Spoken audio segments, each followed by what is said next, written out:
Pay close attention to what I'm about to tell you. There are objects in your room that Mary does not want to be there. Objects that seem harmless, yet they are blocking grace, stealing your peace, and keeping your soul in a state of unrest. Dear brothers and sisters, December 8th is not just another date circled on the calendar. It's the solemnity of the Immaculate Conception, one of the most spiritually charged moments heaven grants us all year. It's when the veil between worlds grows thinner, when Mary's presence doesn't just hover above us, but presses close, intimate, maternal. When what's been hiding in the shadows of your home, your heart, your history, finally steps into the light. But here's what they don't tell you in Sunday Mass. For that flood of grace to reach you, your bedroom needs to be ready. And there are objects, ordinary things you see every day, that Mary herself is asking you to remove before her feast day arrives. Messages like this don't drift through the internet randomly. If you're watching right now, if something made you stop scrolling and pay attention, that wasn't algorithm luck. Mary called you here. What I'm about to share can shift everything about how you rest, how your home feels, how your spirit breathes. And here's the urgency. This must happen before December 8th. Not because of superstition, but because that particular day carries a spiritual current unlike any other. The things sitting on your nightstand right now, tucked in your drawer, hanging on your wall, even if they look completely innocent, they're affecting your rest, your dreams, your emotions, and whether grace can actually land in your life. Father Pio knew this truth in his bones. He understood that our spaces aren't neutral. They either feed our spiritual life or they starve it. He taught that disorder breeds confusion, brokenness invites more breaking, and unhealed memories create walls grace can't penetrate. That's why Mary, your mother who never stops protecting you, is speaking directly to you through this moment. She's asking you to clear certain things from your bedroom before December 8th.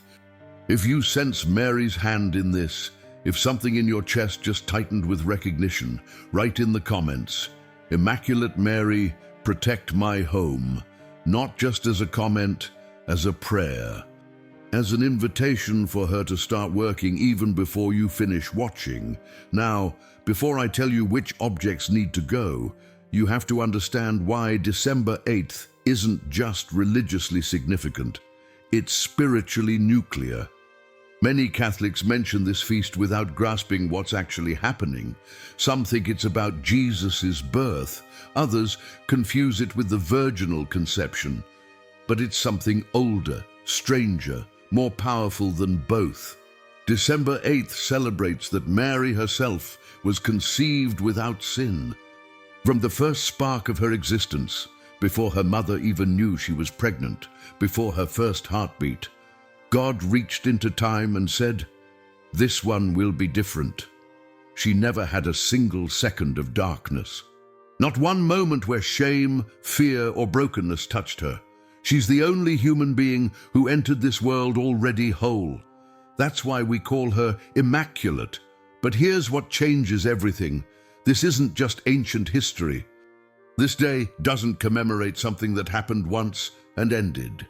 December 8th opens something. When we remember her purity, when we honor this mystery, her presence becomes less like background music and more like a living force in the room with you. The mystics and saints, Father Pio included, understood that certain feast days create spiritual atmospheres that are thicker, more potent. December 8th is one of those days. On this feast, the invisible realm leans in. Mary's light doesn't just shine, it penetrates. Darkness doesn't just retreat, it runs. Blessings don't just trickle, they pour. Where Mary enters fully, the enemy loses his footing. Where she touches without resistance, impurity can't survive. Where she blesses without obstacles, grace doesn't drip, it floods. And that's exactly why this day demands preparation. Light doesn't force itself into cluttered spaces. Peace won't settle where chaos is welcomed. Healing can't root in soil that's still poisoned with old pain. Your bedroom is the most vulnerable space you have. It's where your defenses drop, where you can't pretend anymore, where your spirit, for better or worse, is completely exposed. That's why what you keep there matters more than you've been told. Night isn't just the absence of daylight. It's its own kind of territory. Your body powers down. Your mind goes offline, but your spirit stays wide awake, sensing things your conscious mind can't process. That's why children fear the dark instinctively. That's why nightmares don't feel like regular dreams. That's why you can sleep for 8 hours and still wake up feeling like you ran a marathon through mud. Night is the crack between what's seen and what's unseen. And what you keep in your bedroom, even objects you stopped noticing years ago, they're either guarding that crack or widening it. Father Pio spent entire nights in prayer, locked in battles most of us will never witness. He knew the night wasn't neutral territory. He understood that when we sleep, we become spiritually porous in ways we aren't during daylight hours. That's when whispers get louder, when doubts feel heavier, when old wounds ache for no clear reason. He taught that we must be ruthlessly intentional about what we allow into our sacred spaces. The devil, he said, studies us more carefully than we study ourselves. Watching, waiting, looking for any door we left cracked open. That's why Mary wants to protect you during these hours. She's not just a figure in stained glass or a statue on a shelf. She's actively mothering you right now, watching over your sleep, standing between you and things you can't see. But she needs your cooperation. She's asking you to remove what blocks her light. Let's talk about why December 8th, specifically, carries the kind of spiritual voltage that can change your life if you're ready. This isn't religious routine or churchy tradition. According to the mystics, saints, and those who've lived closest to the invisible world, certain days create atmospheres where grace moves differently. December 8th is one of those days. The Feast of the Immaculate Conception isn't just a remembrance, it's an opening. On this day, Mary's presence becomes less abstract and more tangible. Her intercession isn't just available, it's amplified. The light doesn't just shine, it searches. Darkness doesn't just hide, it's exposed. Think of it like this. If prayer is always a conversation with heaven, then prayer on December 8th is that conversation with the volume turned all the way up. If Mary's help is always there when you call, then on her feast day, it's like she's already standing at your door before you knock. If grace normally flows like a gentle stream, then on December 8th, it's a waterfall you can stand under and let drench you completely. But here's the part most people miss, the part that keeps them from receiving what's being offered. Grace is powerful, but it's not forceful. It doesn't bulldoze its way into spaces that are locked, cluttered, or still holding on to what hurts. Light needs space to enter. Peace needs room to settle. Healing needs an environment that actually wants it. That's why Mary is giving you advance warning. She wants your bedroom prepared when her day arrives. She wants the blockages cleared so her light can reach every shadowed corner of your room and every wounded corner of your heart.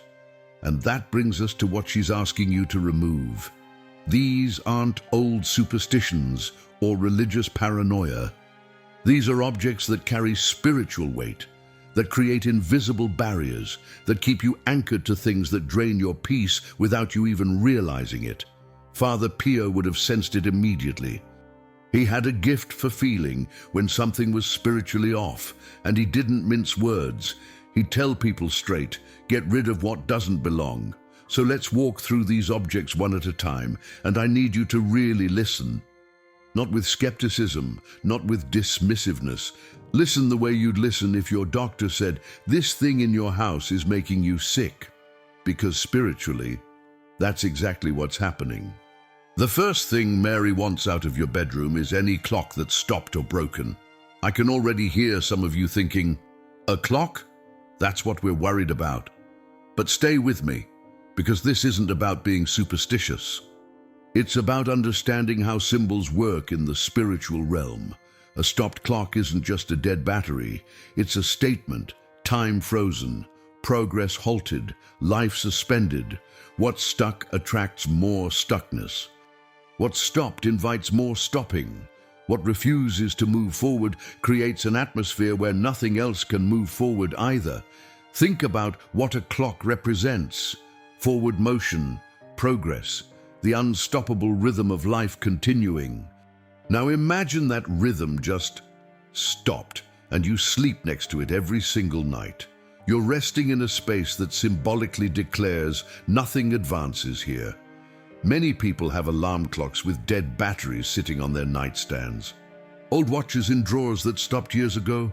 Decorative clocks they never bothered fixing, and they wonder why they feel perpetually stuck. Why they're always tired no matter how much they sleep. Why motivation feels like pushing a boulder uphill. Why their spiritual life feels frozen in place. A woman reached out to me last year. She said, "I had this beautiful antique clock my grandmother gave me. It stopped working when I was in college, but I kept it because it reminded me of her. For 3 years it sat on my dresser, and for 3 years I felt like I was running in place. Nothing in my life moved, no new opportunities, no breakthroughs, no growth, just this exhausting sameness. One day, during a deep cleaning, I finally removed it. That night I slept differently, deeper, lighter somehow. Within 2 weeks, I got a job offer I'd been waiting months for.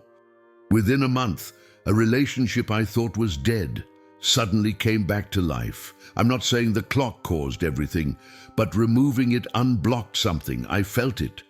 That's not coincidence. That's spiritual physics. Father Pio understood that renewal is essential to spiritual life. He taught that God is always in motion, always creating, always bringing fresh life into existence. Stagnation, he warned, is where the enemy sets up camp. When we stop moving spiritually, when we accept being stuck, when we make peace with things staying the same, we create openings for discouragement, doubt, and darkness. Mary is the opposite of stagnation. She's constantly interceding, constantly moving between heaven and earth, constantly pouring fresh grace on anyone who asks. A stopped clock in your bedroom contradicts her nature. It creates an atmosphere that resists her flow. So here's what you do. Right now, before you finish this video, look around your room. Is there a clock that doesn't work? An old watch tucked away? A decorative piece that hasn't ticked in years? Remove it today, not tomorrow, today. Throw it away if it's beyond repair. Store it somewhere far from where you sleep if it has sentimental value. But get it out of your bedroom before December 8th. Your room needs to reflect movement, progress, openness to what God wants to do next in your life. But that's not the only thing blocking Mary's light. The second thing Mary is asking you to remove is anything broken or damaged. This is one of the most ignored warnings in modern spiritual life, but the ancient saints knew it instinctively. What's broken doesn't just sit there harmlessly, it sends out a signal. What's shattered attracts more shattering. What's deteriorating invites more decay. What's damaged creates a frequency of damage. I'm talking about cracked mugs you still drink from, chipped plates on your nightstand, electronics that haven't worked in months, lamps that flicker but never fully turn on, furniture with broken pieces you got used to, tangled cables, objects you keep thinking you'll fix someday. You might think they're harmless because they're small or because you've stopped noticing them. But in Scripture, brokenness isn't neutral. It symbolizes wounds that haven't healed, chaos that hasn't been ordered, wholeness that hasn't been restored. When you sleep surrounded by broken things night after night, you're telling your soul on a subconscious level, this is acceptable. Living with what's damaged is normal. I don't deserve better. Think about how you feel walking into 2 different rooms. One is clean, orderly, everything in its place and working. The other is cluttered, broken things everywhere, nothing quite functioning right. Even if you can't articulate why, something in you responds differently to each space. One feels like you can breathe, the other feels like you're carrying extra weight. That's because your environment speaks a language your soul understands, even when your mind doesn't. Father Pio was a man of simplicity, but also of order and care. His room wasn't fancy, but everything in it was maintained. He understood that external disorder creates and reflects internal disorder. He taught that we honor God by taking care of what He's entrusted to us, even the smallest things. When we let everything fall apart and shrug it off, we're actually lowering our standards for our spiritual lives too. A woman told me something I'll never forget. She said, "I finally threw away all the broken junk I'd been keeping. Fixed the lamp, got rid of the cracked mirror. It felt silly at first, like I was just cleaning, but that night, something shifted. I can't even explain it. It was like my heart could finally exhale. Like something that had been pressing on my chest for months just lifted. That's not just psychology, that's spiritual reality. Mary is the mother of wholeness, order, harmony. She doesn't want you sleeping in an environment that reflects fragments and brokenness. She wants your space to mirror the restoration God is working in your life. So before December 8th, take inventory. What's broken in your room? What needs repair? Either fix it or remove it. Don't negotiate, don't make excuses, don't say later. Your bedroom should reflect the completeness heaven is trying to bring into your spirit. Now, before we continue, I want to share something with you that connects directly to everything we're talking about. Father Pio's greatest spiritual weapon wasn't education or status or religious authority. It was something simple, something powerful, something any of us can use right now. The rosary. Father Pio prayed the rosary constantly. He called it his weapon, his shield, his lifeline to heaven. And if you want to deepen your connection with Mary and experience the same spiritual protection he lived in, I want to offer you something special. We've created an ebook called The Power of the Rosary with Father Pio, Miracles, Protection, and Divine Graces. This isn't just information, it's a tool. It will help you learn how to pray the rosary with real devotion instead of just going through motions. You'll discover actual miracles and testimonies from people who experienced its power firsthand. You'll understand Father Pio's most profound teachings about prayer. You'll receive a 30-day prayer guide with specific daily intentions to strengthen your faith. And you'll get access to special prayers for protection, healing, and spiritual freedom. The Rosary was Father Pio's most trusted companion, and it can become yours too. This is a resource that's already helped thousands of people transform their prayer lives. To download it, just click the link pinned in the comments. Now let's talk about the third object, and this one cuts deeper than the others. The third thing Mary wants you to remove carries more weight than most people realize. I'm talking about anything connected to people who hurt you, photos from relationships that ended in betrayal, letters you saved from friendships that turned toxic, gifts from someone who broke your heart, objects that belong to people who wounded you so deeply you're still carrying the scar. You might think because they're just objects, because they're not the actual person, they're harmless, but they're not. These things function like anchors, invisible chains, threads connecting your present moment to past pain. Every time you see them, even if you don't consciously register it, something in your spirit flinches. The wound reopens slightly, the memory replays, the hurt gets reinforced without you even realizing it's happening. A young woman shared something with me that I think about often. She said, "I kept a shoebox full of letters from someone who destroyed me. I told myself I was over it, that keeping them didn't mean anything. But I couldn't figure out why I never felt rested, why every morning I woke up with this low-grade anxiety I couldn't explain. One day, I finally threw that box away. I expected to feel sad or regretful, but instead, that night I slept like I hadn't slept in years, deep, peaceful, dreamless in the best way. It was like chains I didn't know I was wearing just fell off. Your bedroom cannot be a museum of pain. It can't be a shrine to what hurt you. It has to be a sanctuary where healing is actually possible. Mary doesn't force herself into spaces where you're actively holding on to what wounds you. She respects your choices. But she's asking you now, before December 8th, before her light comes flooding in, are you ready to let go? Father Pio understood forgiveness on a level most of us don't reach. People attacked him, spread lies about him, tried to destroy everything he built, and he forgave them. But forgiveness doesn't mean keeping souvenirs of the hurt. It means releasing the weight so you can actually walk forward instead of dragging the past behind you.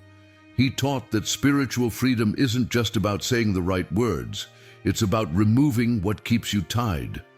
So go through your bedroom, find those objects, the photos, the gifts, the letters, the reminders of people who caused you pain.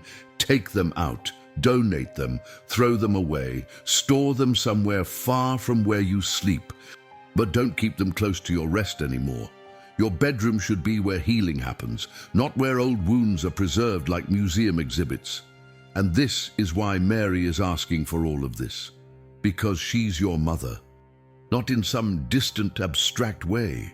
In a real, active, intimate way. She watches over you while you sleep. She guards your spirit when you can't guard it yourself. She's preparing something for December 8th that you can't fully see yet. According to the mystics, this feast day isn't just symbolic. It creates an actual shift in the spiritual atmosphere. The invisible world leans closer. Mary's presence becomes less like background radiation and more like sunlight directly on your face. Her light doesn't just illuminate, it transforms. Darkness doesn't just hide, it evacuates. Grace doesn't just arrive, it saturates. But grace, as powerful as it is, won't force its way through blockages. It flows where there's openness. It fills where there's space. It heals where there's willingness. That's why she's warning you now, giving you time to prepare. When December 8th arrives, she wants to find your bedroom ready, not perfect, not spotless, but clear, open, willing to receive everything she wants to pour into your life. So what do you do after you've removed these objects? How do you actually prepare your space for her blessing? Open your windows. Let fresh air and natural light move through your room. It's not just practical, it's symbolic. You're making space for something new. Pray one Ave Maria slowly, not rushing through it like a memorized formula, word by word, letting each phrase sink in, letting the prayer itself do its work of cleansing. Take blessed water and sprinkle it in the four corners of your bedroom. If you don't have blessed water, get some from your church before December 8th. This isn't superstition, it's sacramental. It's using physical things to invite spiritual realities. Place an image of Mary somewhere you'll see it. On your nightstand, on your wall, somewhere that reminds you she's present, watching, protecting. Light a blessed candle for a few minutes, carefully, intentionally. Let the flame represent the light of her purity entering your space. And then say quietly, from your heart, Immaculate Mary, enter my room and cleanse my heart. That's it. Simple, powerful, real. On December 8th, you'll notice something different. Maybe it's a deeper peace when you lay down. Maybe it's waking up without that heaviness you got used to. Maybe it's a clarity in your mind you haven't felt in months. Many people who've done this have written to me describing exactly these experiences. They say their sleep changed. Their atmosphere transformed, something they couldn't name before finally lifted. This isn't magic. This is cooperation with grace. You didn't stumble onto this message by accident. The algorithm didn't randomly suggest it. Mary called you here because she sees something in you that you might not see in yourself yet. Potential, hunger for more, willingness to change even when it's uncomfortable. She wants to restore your life, your peace, your rest, your soul. And it all begins in the simplest, most overlooked, most sacred space you have, your bedroom. Remove what weighs you down. Clear space for grace. Get ready for the light of the Immaculate to fill not just your room, but every part of your life that's been sitting in shadow. If this message landed in your spirit, if something in you recognized truth when you heard it, write in the comments, "Immaculate Mary, purify my home." That's not just engagement, that's a prayer, an invitation, a declaration that you're ready. And if you believe in this mission, if you want to help spread Father Pio's teachings and Mary's protection to more people, I need your help. Leave your like on this video. Share it with someone you love who needs to hear this, and consider becoming a member of this channel. We're not just making content. We're building a community of people who take their spiritual lives seriously, who want more than surface-level religion, who are hungry for real transformation. Together, we're stronger. Together, we're a force for light in a world that desperately needs it. May Mary's blessing cover your home like a blanket. May Father Pio's intercession guide every step you take. And may December 8th be the day everything shifts for you.